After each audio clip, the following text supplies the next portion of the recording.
Hey guys, Big Andrew again here with another episode of Thoughts from the Bench here. I don't know why I did my hands like that.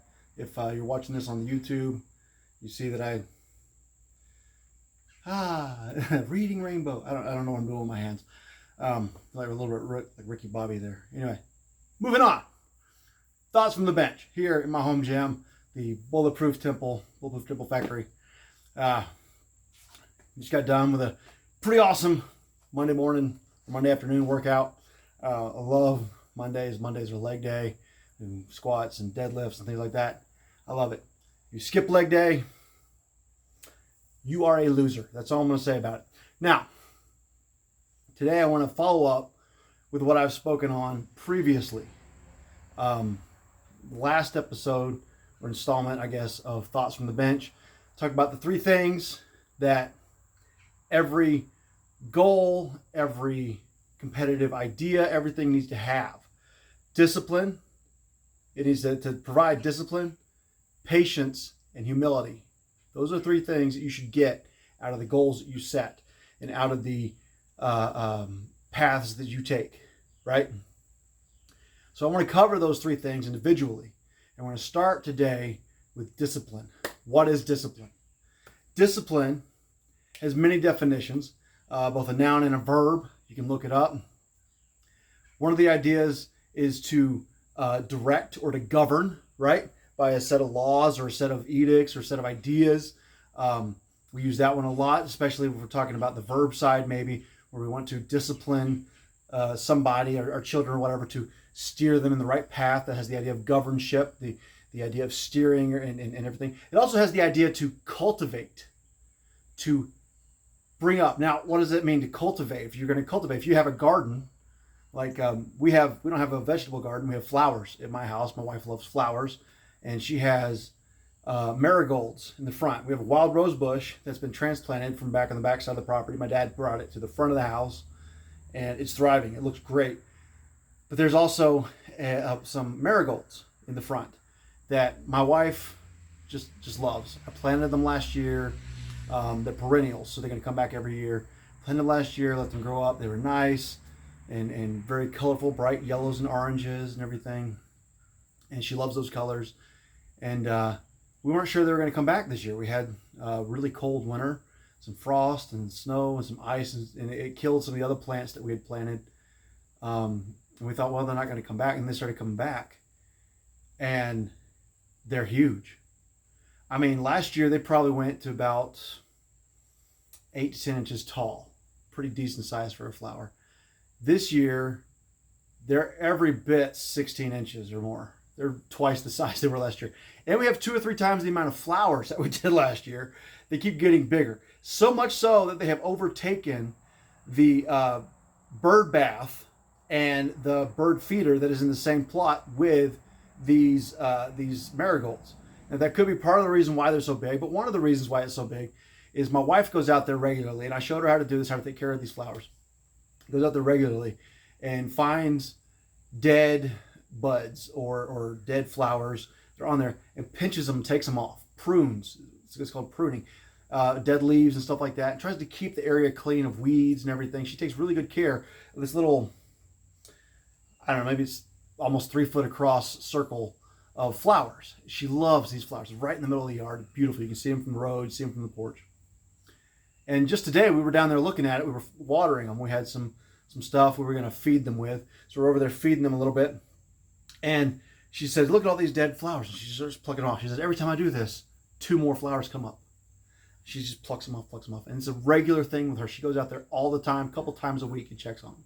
After the rain, she lets it go for a little while. And if it dries out for a day or so, she goes out there and checks on it. And she's like, look at all the flowers I got. So many flowers. She loves these marigolds. She's cultivated them. She has worked hard to take care of them. She has plucked things out of there that didn't need to be there. She has nourished them. She feeds them. She cleans around them. She's put more things in the soil over there to keep them healthy. We every year in the wintertime, we accumulate some compost, so towards springtime we can feed some of the plants that we want to keep growing. And we took that compost, and she was very excited. We got the compost, and we got some worms and everything. We put it in there, and we cultivated the ground, and all these just big, beautiful marigold flowers that she loves so much are in there. That cultivating has produced her flowers that she wanted so badly. It's taken some discipline to get there, though, because she didn't know how to do it first. She had to learn. Cultivating and educating are a big part of discipline. I had a boss one time who said people always complain about having to develop discipline. My question to them is, do you brush your teeth every day? And the answer is always, well, yeah, twice a day. Well, if you can brush your teeth twice a day, that's a discipline you've developed. You can develop another discipline on top of that, and you can build on top of that discipline. Discipline is something we all have, but it seems to be something we're also all afraid of. We're scared of developing disciplines because we're scared of maybe developing the wrong kind of discipline. Or we're scared we might have to give something up to be disciplined. Now, that's okay to be a little afraid of the discipline because fear can be a great motivator. I tell people all the time, and I was in sales for years, and there's really two things that sell virtually everything on the planet, and that is fear and sex, and that's it. And so you use those two things, you can sell just about anything, right? So they sell cars with sex appeal, and they sell mattresses with fear of a bad night's sleep. So they get all this,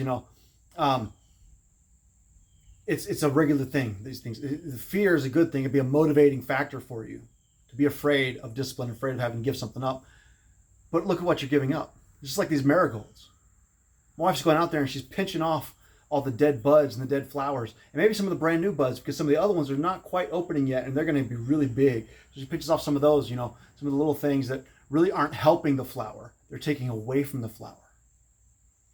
And she goes and she does that, and these flowers get bigger and bigger and bigger and bigger. Beautiful flowers, big, beautiful flowers.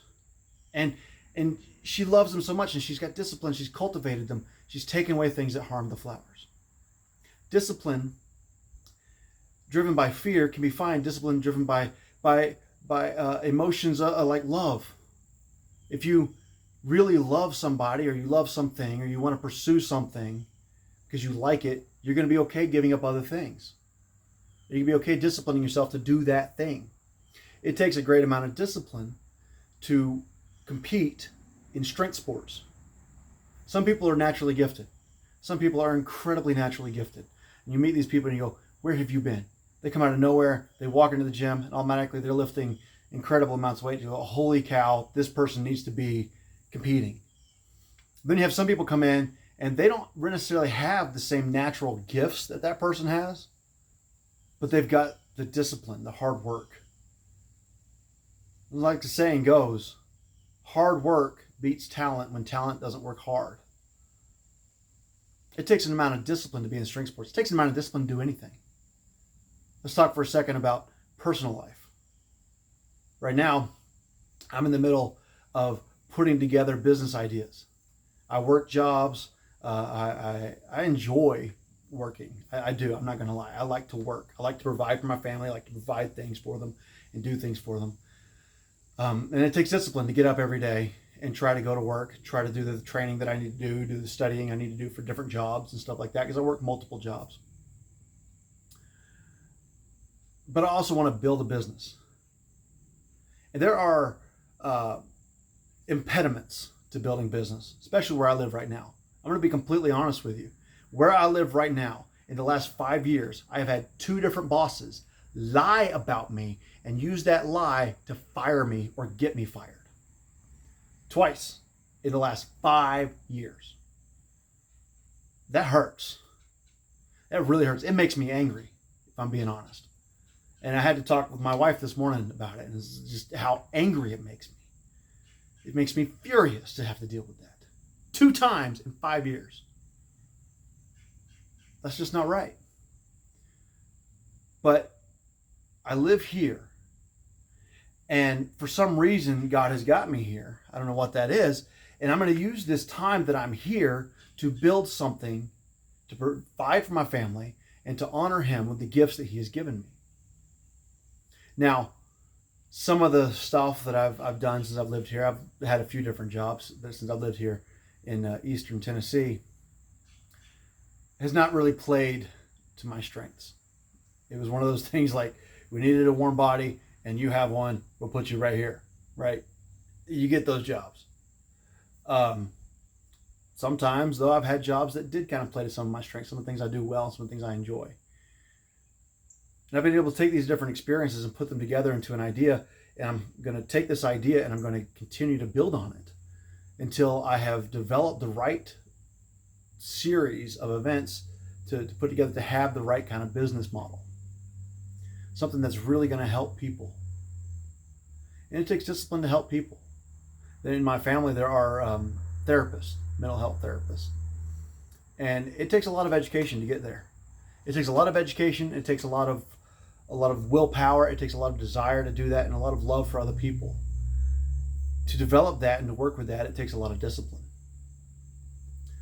I have a sister who is an artist. My brother is also an artist, but he's also a therapist. A sister who's an artist. She's an actress. She loves to act, and that's great.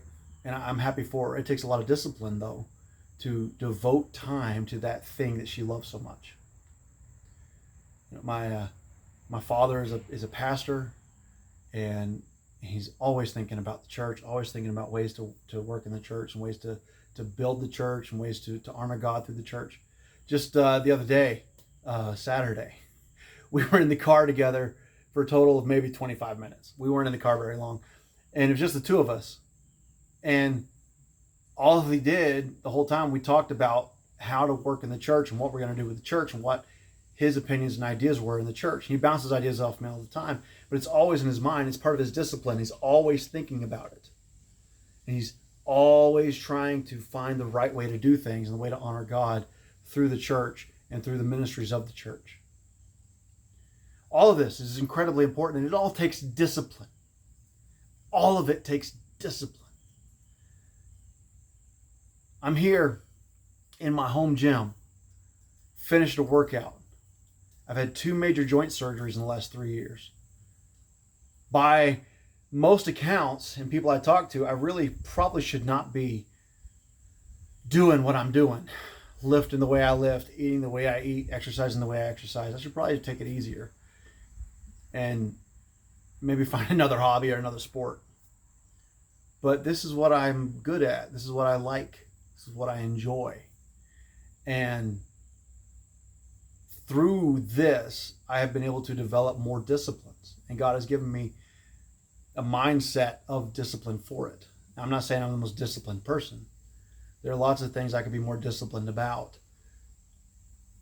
But discipline is not a bad thing.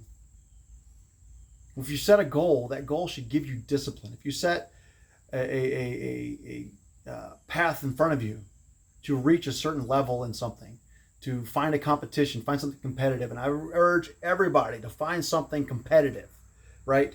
Even if your only goal is just to compete in it, not to win, just do something competitive. You'll learn a lot about yourself. That should build discipline in you so that you can move forward. Whatever you do should build discipline so you can be stronger and a better person. Bottom line is, God put us here on this earth to thrive. He didn't put us here to merely survive. He put us here to thrive. If you don't have discipline, you're not going to thrive.